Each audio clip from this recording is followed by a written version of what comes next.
That's Mike. News at 9. चीन ने America की 20 रक्षा कंपनियों और 10 वरिष्ठ अधिकारियों पर प्रतिबंध लगा दिए हैं।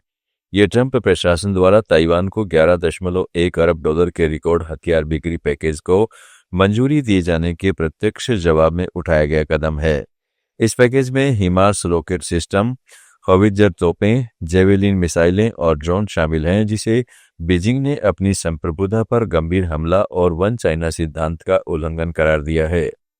चीनी विदेश मंत्रालय ने कहा है कि ताइवान मुद्दा चीन के मूल हितों का केंद्र है और अमेरिकी चीन संबंधों में यह पार नहीं की जाने वाली रेड लाइन है। किसी भी उकसावे का दृढ़ जवाब दिया जाएगा। इन प्रतिबंधों में कंपनियों जैसे बोइंग की रक्षा इकाई, नॉर्थरोप ग्रूमैन और एंडुलिन की संपत्तियां चीन में फ्रीज करना तथा व्यापार पर रोक शामिल है। प्रभावित अधिकारियों का चीन प्रवेश वर्जित कर दिया गया है। विश्लेषकों के अनुसार ये प्रतिबंध ज्यादातर प्रतीकात्मक है, क्योंकि अमेरिकी रक्षा कंपनियां चीन के साथ सीमित कारोबार करती हैं, लेकिन यह ताइवान स्टेट में बढ़ते तनाव का संकेत है। जहां अमेरिका ताइवान की रक्षा क्षमता मजबूत करने को प्रतिबद्ध है, उधर चीन एकीकरण को जरूरी मानता है। चीन ने एक बार फिर हाई स्पीड रेल के क्षेत्र में नया कीर्तिमान स्थापित कर दिया है। शियान यानआन हाई स्पीड रेल लाइन के उद्घाटन के साथ देश का कुल high speed rail network 50,000 kilometre को पार कर गया है। यह नया कॉरिडोर 25 दिसंबर को शुरू किया गया, जिसमें अब चीन का HSR नेटवर्क देश के 97% प्रमुख शहरों को जोड़ता है।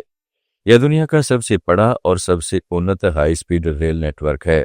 चीन की यह उपलब्धि बुनियादी ढांचे के विकास में उसकी तेज रफ्तार को दर्शाती है। विशेषज्ञों का मानना है कि यह नेटवर्क आर्थिक विकास, पर्यटन और क्षेत्रीय कनेक्टिविटी को बड़ा बूस्ट देगा। चीन अब हाई स्पीड रेल तकनीक का निर्यात भी कर रहा है। बांग्लादेश के फरीदपुर जिले में डिस्ट्रिक्ट स्कूल की 185वीं एनिवर्सरी के समापन समारोह के दौरान हिंसा हो गई। यह मशहूर रॉक सिंगर जेम्स का कंसर्ट होना था। इससे ठीक पहले भीड़ ने पथराव शुरू कर दिया। आयोजकों के अनुसार कुछ बाहरी लोग जबरन कार्यक्रम स्थल में घुसने की कोशिश कर रहे थे। रोकने पर उन्होंने ईंट पत्थर और कुर्सियां फेंकना शुरू कर दिया और मंच की ओर बढ़ने लगे। इसके बाद प्रशासन के निर्देश पर कॉन्सर्ट रद्द कर दिया गया।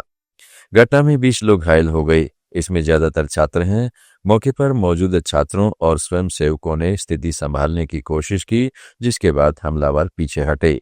बांग्लादेश में अगले साल 12 फरवरी को होने वाले आम चुनाव को ध्यान में रखते हुए नेशनल सिटीजन पार्टी जमात-ए-इस्लामी के साथ सीटों के समझौते पर बातचीत कर रही है। इस बीच पार्टी और इसके ज्यादातर नेताओं के गलत राह पर चलने का आरोप लगाते हुए एक केंद्रीय नेता ने एनसीपी से इस्तीफा दे दिया है। अब इस बात के संकेत मिल रहे हैं कि जमात के साथ चुनावी समझौते की स्थिति में पार्टी के कुछ और केंद्रीय नेता भी इस्तीफा दे सकते हैं। अमेरिका के टेक्सास के एक 7-Eleven कन्वीनियंस स्टोर में 2 नकाबपोश चोरों ने एटीएम मशीन चुराने की नाकाम कोशिश की, लेकिन इसका नतीजा भयानक निकला। सीसीटीवी फुटेज में दिखा कि एक चोर स्टोर का शीशा तोड़कर अंदर घुसा और एटीएम पर मेटल केबल बांधी। बाहर गाड़ी में बैठा दूसरा साथी जैसे ही तेज रफ्तार से गाड़ी आगे बढ़ाता है, पूरी एटीएम मशीन दुकान को चीरती हुई बाहर निकल आई। इस स्टोर का सामने का हिस्सा पूरी तरह तबाह हो गया। दरवाजे, शीशे चकनाचूर, अलमारियां गिर गई और सामान इधर उधर बिखर गया। चोरों ने एटीएम बाहर निकालने के लिए 2 बार कोशिश की, लेकिन सफल नहीं हुए और फरार हो गए। पुलिस ने जांच शुरू कर दी है और सीसीटीवी फुटेज के आधार पर चोरों की तलाश की जा रही है। इस घटना से स्टोर को भारी नुकसान हुआ है। पाकिस्तान की पंजाब विधानसभा में उस वक्त हंगामा मच गया जब खैबर पख्तूनख्वा के मुख्यमंत्री अली अमीर गंडापुर अपने प्रतिनिधियों के साथ असेंबली में दाखिल हो रहे थे। सुरक्षाकर्मियों ने उन्हें रोकने की कोशिश की, जिसके बाद धक्का मुक्की हुई और मारपीट हो गई। मुख्यमंत्री गंडापुर और उनके साथी फतेह अल्लाह बुर्की असेंबली के अंदर जा रहे हैं। सुरक्षाकर्मी उन्हें रोकते हैं।